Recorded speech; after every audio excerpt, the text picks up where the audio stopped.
இன்றைக்கி எல்லாருக்கும் ஃபேவரட்டான பன்னீர் கிரேவி தான் எப்படி செய்யலான்னு பார்க்க போகிறோம்.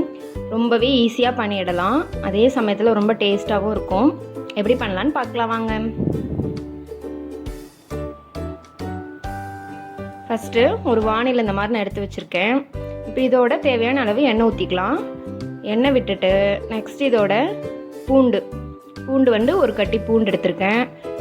நெக்ஸ்ட்டு இதோட இஞ்சி போட்டுட்டு வெங்காயமும் போட்டுட்டு இதெல்லாம் நல்லா வணக்கிக்கலாம். இது ஒரு 2 நிமிஷத்தில் வணங்கிடும்.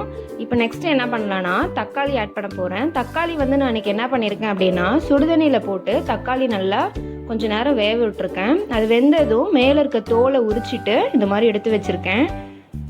இப்போது இதோட நான் தக்காளியை ஆட் பண்ணிக்க போகிறேன். ஏன் தக்காளி இந்த மாதிரி போடுறீங்கன்னா கேட்க வேணாம், இது வந்து என்னுடைய ஸ்டைல், அவ்வளோதான். நீங்கள் அப்படியே போட்டு கூட வணக்கிக்கலாம், ஆனால் இது கொஞ்சம் சுவை ஏற்றி கொடுக்கும், அவ்வளோதான். இப்போது இது நல்லா வணங்கட்டும்.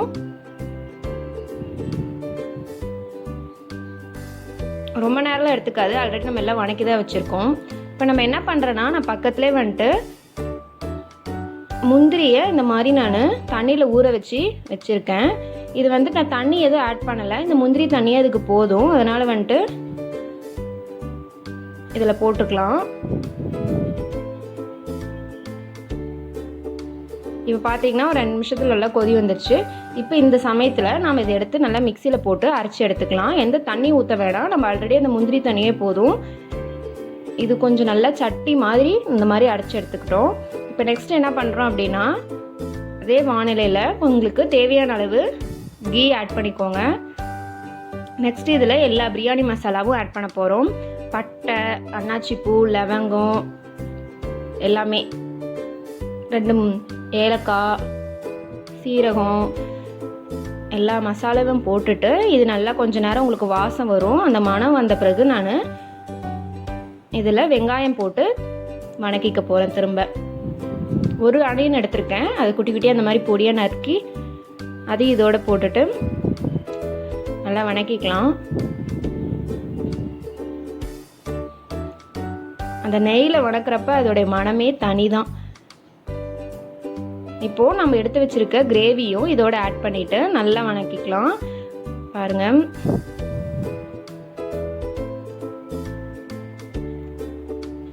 அவ்வளோதான். இப்போ இது வந்துட்டு நான் தேவையான மசாலாலாம் இதில் போட போகிறோம். ஒன்றும் அதிகமாகலாம் இல்லை, நார்மலாக எல்லாத்துக்கும் போடுறேன். சில்லி பவுடர் உங்களுக்கு எவ்வளோ காரம் வேணுமோ அதுக்கு தகுந்த மாதிரி மிளகாத்தூள் போட்டுக்கோங்க. அடுத்து 1 ஸ்பூன் அளவுக்கு மல்லித்தூள் போட்டுக்கோங்க. அடுத்து ஒரு 1/2 ஸ்பூன் அளவுக்கு மஞ்சத்தூள்.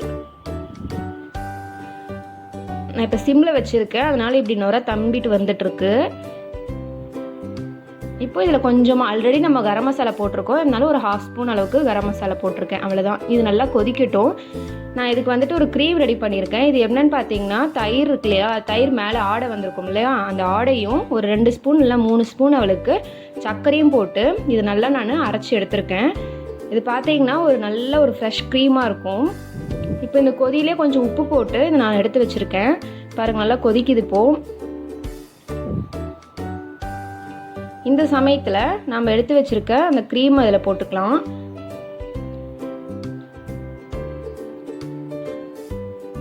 அவ்வளோதான்.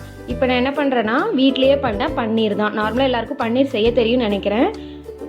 பாலில் எலுமிச்சம்பழத்தை இந்த மாதிரி போட்டோம்னா, சாறு அதில் போட்டோம்னா நம்மளுக்கு இந்த மாதிரி பன்னீர் க்யூப்ஸ் வரும். அவ்வளோதான். இந்த உங்களுக்கு தகுந்த ஷேப் என்ன மாதிரி வேணுமோ அந்த மாதிரி கட் பண்ணி எடுத்துக்கோங்க. கடைசியாக இது பன்னீரை இந்த கிரேவியில் போட்டு எடுத்துக்கலாம். நீங்கள் வந்து பன்னீரை வந்துட்டு ஃப்ரை பண்ணி இதில் ஆட் பண்ணாலும் பண்ணிக்கலாம், இல்லை இந்த மாதிரி போட்டாலும் பண்ணிக்கலாம், அது நம்ம இஷ்டம்தான். அவ்வளோதான். இது ஒரு 2 நிமிஷம் கழிச்சு நம்ம சர்வ் பண்ணிடலாம். வாவ், அட்டகாசமான நம்மளுக்கு பன்னீர் கிரேவி ரெடி ஆகிடுச்சு. நீங்களும் செஞ்சு பாருங்கள், ரொம்பவே ஈஸி தான், கடகடன் பண்ணிடலாம். சாதம், இட்லி, தோசை, சப்பாத்தி எல்லாத்துக்கூடயும் இது நல்ல ஒரு காம்பினேஷன். நீங்களும் செஞ்சு பாருங்கள். நெக்ஸ்ட் வீடியோவில் வேறு ரெசிபியில் பார்க்கலாம்.